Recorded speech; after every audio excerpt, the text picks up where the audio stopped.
Hello, YouTube. Since ancient times, people have shown great interest in the depths of the sea. Let's start as far away or in time as possible.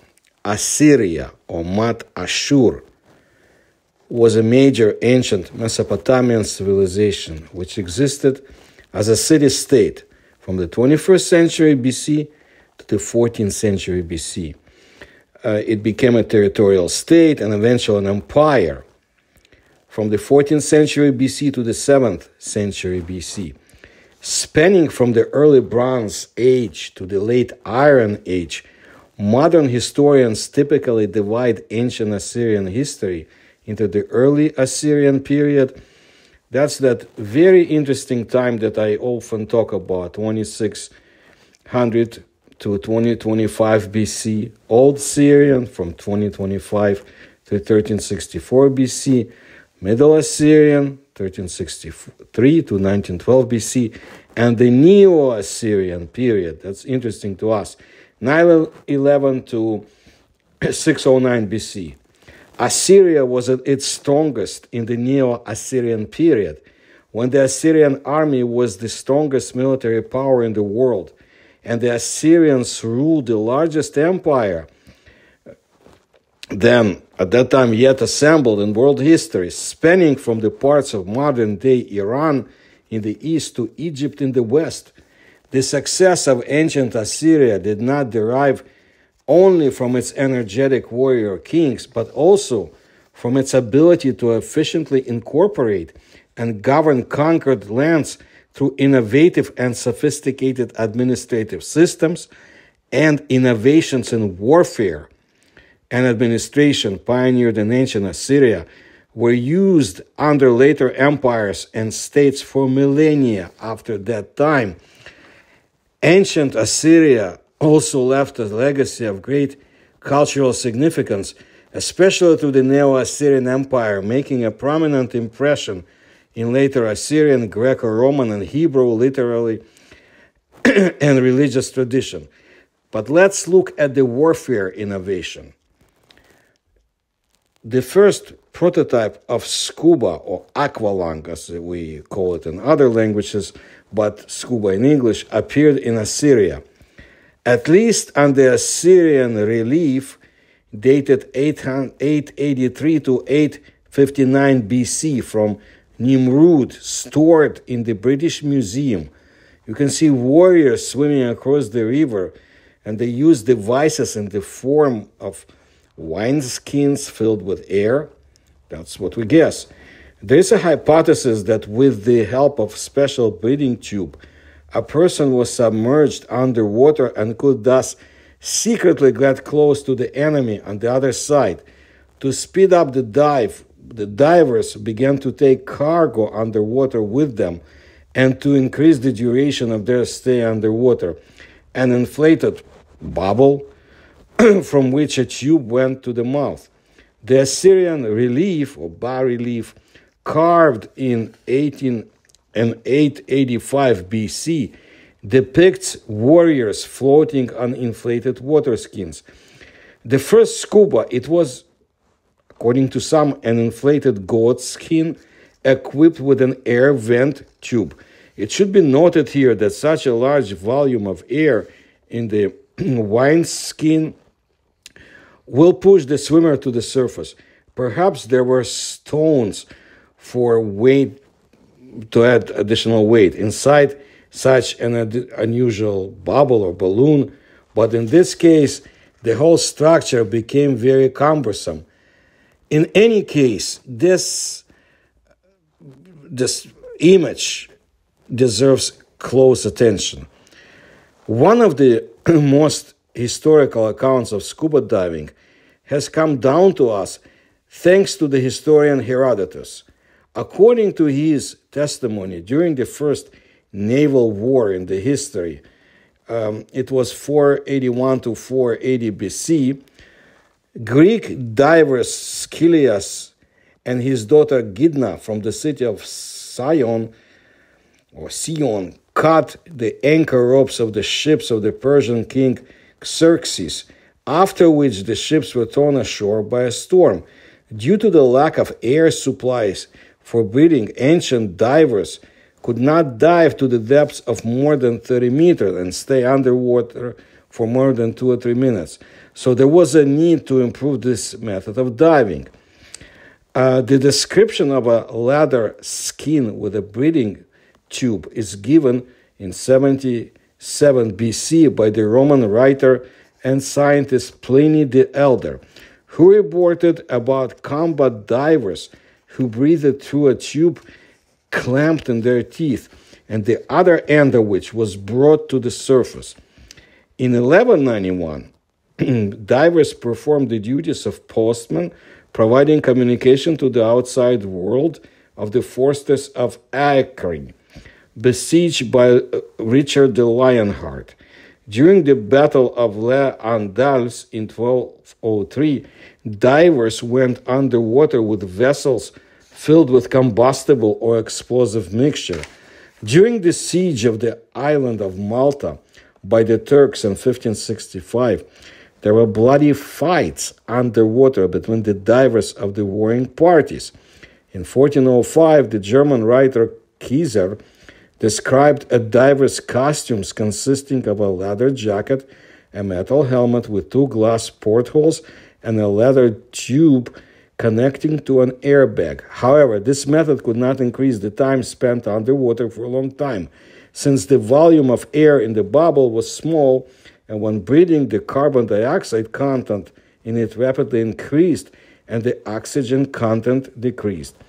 But you know what, let's stop here and go back to the days and nights of antiquity. I often talk about Minoan civilization, but I have yet to present my main body of work. However, I want to say here that the Cretan Minoan civilization had a cult of dolphins. Ancient Greece accepted and inherited this cult. Dolphins are known to be intelligent animals. Some say they have the basics of intelligence. I would say that they have more intelligence than human beings. It is possible that human domestication of dolphins began in ancient times, and dolphins helped in various areas related to the sea and possibly to the conduct of warfare and hostilities. And experienced swimmers and divers among the coastal people were in abundance. There are sculptural images and drawings depicting people and dolphins, and on some, a warrior in armor and with fully armed, mounted on a dolphin as on a horse. Perhaps this is an allegory, but perhaps a symbol of the fighting dolphins of antiquity. For example, you can see the so-called psicter, a vessel with cold water which was placed inside the crater with wine for cooling. The image of a group of soldiers of the naval special forces on this vessel for cooling wine finds quite a logical explanation. Probably one of the hoplites or the warriors discharging from the ranks of this elite unit ordered himself such a portrait surrounded by colleagues, maybe as a souvenir. This discovery allows us to take a fresh look at the reasons for the victory of the Greeks in that grand naval battle in 480 BC by the Salamis. The success was ensured by the use of a type of troops unknown to the Persians, combat swimmers and dolphins. Indeed, how else to explain the fact that the huge fleet of the Persians, in which there were many experienced sailors from among the Ionian Greeks and Phoenicians, how can you explain that this huge fleet was defeated? In the images, the hoplites on dolphins do not always have swords and are armed only with spears. Sometimes they do not even have shields. Warriors with 2 light spears probably threw them with 2 hands at the same time. This is so-called the Macedonian style. Throwing spears and javelins were used when approaching the enemy, and then once on the deck of the enemy ship, the sea riders moved on to hand-combat, using the skills of pankration. The Persians could not resist crushing blows with their hands and feet, especially somebody who could, run and jump very quickly. The fighters honed the force of the blow by breaking marble blocks stacked in quarries, which indirectly contributed to the rapid flourishing of architecture. There is no doubt that these warriors took an active part in the so-called Dionysian mysteries. The emblems on the shields attract attention. Among them, there are images of a krater, a vessel for mixing wine and water, a kanfar, a wine cup, and kilik, a wine cup. These images illustrate which containers were used for the ritual use of wine by brave warriors.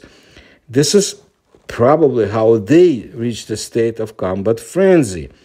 The larger the capacity, the higher the skill level. Qualification was supported by incessant training. Annual competitions for the Hercules Cup were organized. The maintenance and training of the combat dolphins were quite expensive. Only the most noble citizens could afford it. In the future, due to the increase in the size of the fleet, after the reforms of the Themistocles and the influx of the poorest citizens there, the prestige of the naval service falls among the aristocracy, from whose representatives the detachments of the sea horsemen were formed. This unique and brilliant type of troops leaves the historical arena and is forgotten for a long time. Written sources do not contain a single mention of it. So you're dealing with a hypothesis. But this is not surprising because the elite unit was strictly classified. Thanks to the new research, it was possible to lift the veil of secrecy. When exactly the idea to use dolphins in human conflicts came up is not very clear, although history knows many examples of cooperation between the humans and dolphins outside of hostilities, as well as the use of various animals, primarily horses and elephants, in battle. Now, about the dolphins, you can see my videos about the Soviet and Russian use of the dolphins for military purposes. But it seems to me that most likely with the advent of professional swimmers and divers and the emergence of their special case, you didn't need dolphins anymore. It is also likely that religion supervised this activity. Those temples in which the sea deities were worshipped, for example, the Aegean Sea, this is the cradle of human civilization, and the Cyclades are known as a riddle within a riddle. After all, according to legends, the god of the sea, Poseidon, was born here. And what do we know about the Cretan Mycenaean culture? But it is on the frescoes of the palaces in Knossos that dolphins appear, carrying the souls of the dead to another world, which is quite natural because the islanders worshipped the sea and dolphins were sacred animals to them. Hence the mysterious underground passages that led from the circuses directly into the sea. And in these pools, not only religious ceremonies could be held, but also training and experiments conducted by priests. For example, dolphins could perform different functions similar to those they perform in modern special forces, excluding mining and work with ammunition in general, because there were no such in ancient times, except for the Greek fire. Otherwise, the range of actions was similar, if not more, because in ancient times, people, as we say, were closer to nature. When could dolphins have been used in combat?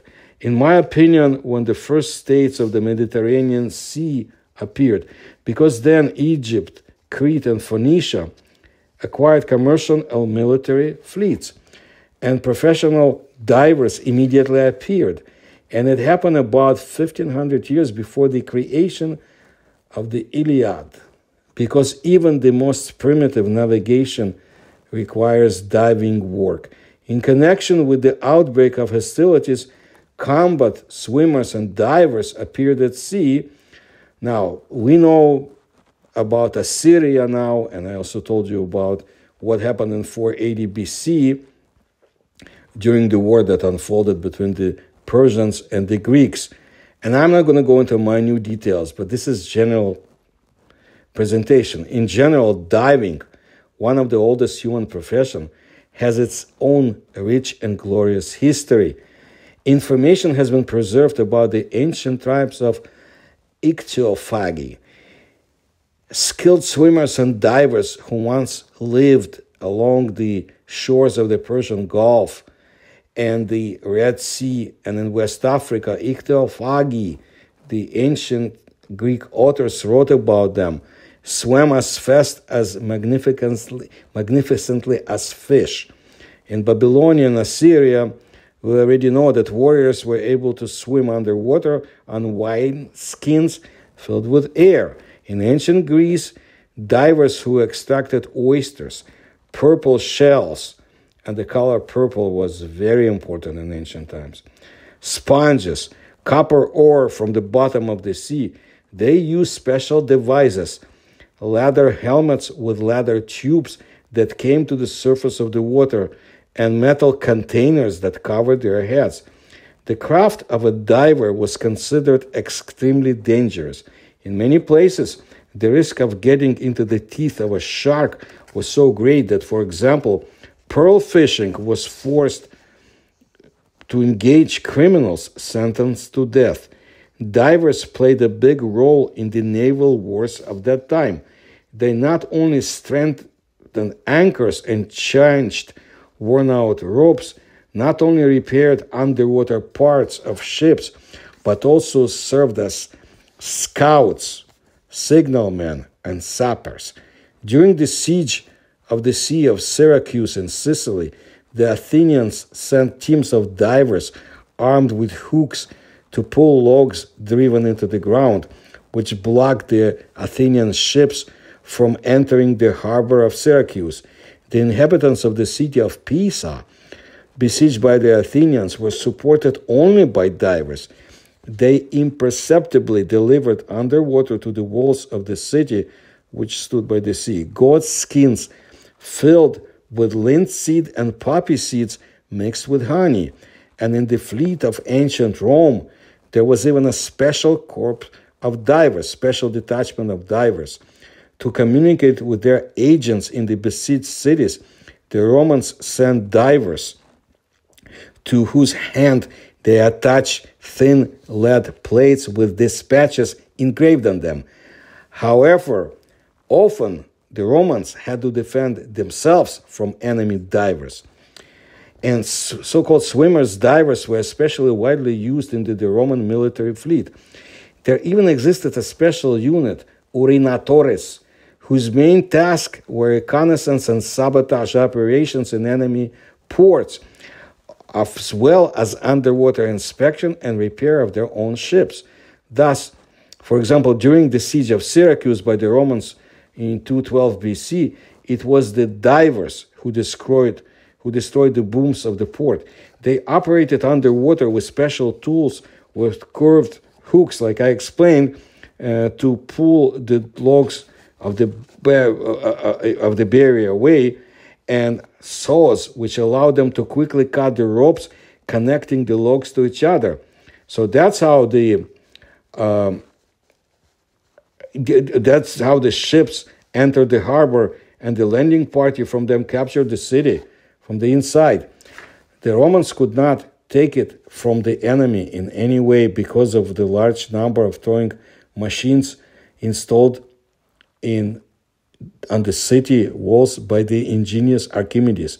In addition to cutting anchor ropes, Roman divers used other tactics. For example, they drilled holes in the underwater part of the enemy ships, sending them to the bottom, or they hooked them with tow ropes and, unnoticed by the sleeping crew, dragged them at night to the location of their troops. They also practiced boarding from under the water. At dawn, when the crew's sleep were especially strong, the swimmers silently climbed aboard the ship standing at a distance from the shore and suddenly attacked the sailors caught by surprise. These techniques proved especially effective against pirates with whom the Roman fleet waged a merciless struggle throughout the Mediterranean. The merits of divers before the homeland in Rome were so great that all persons belonging to this profession made up a large corporation that had its own charter and rules. During the years of its existence, the corporation was under the patronage of one of the higher-ranking Roman citizens, as evidenced by the preserved inscriptions on ancient monuments, with words of gratitude from divers to such patrons. After all of the above actions, firstly, could not take place without the approval of the involvement and use of divers and swimmers by the military chiefs, and secondly, be only a private initiative because of the harsh discipline and insubordination requirements in the armed forces of the era of ancient Rome. Divers and combat swimmers were also known to be in Asia. The earliest known image of Chinese warships is a drawing on a bronze vase of the 5th century BC found in Beijing. You can see the armed warriors located above the rowers, and divers swim underwater, and the rowers occupy the lower tier. Since ancient times, people have shown great interest in the depths of the sea. I'll repeat it. At first, clam fishermen, sponges, and pearl seekers descended to the seabed. Not very deep, of course. Then divers became frequent guests of the depths of the sea. They were joined by submariners and also by athletes, hunters, archaeologists, oceanographers, and other researchers of the depths of the sea. This is a very interesting subject to me, and I'll continue with more research and more videos. And if you like my research, please support me. You can do it through Patreon, or you can do it through PayPal. Please push like button. Please subscribe to my channel and tell others. Thank you.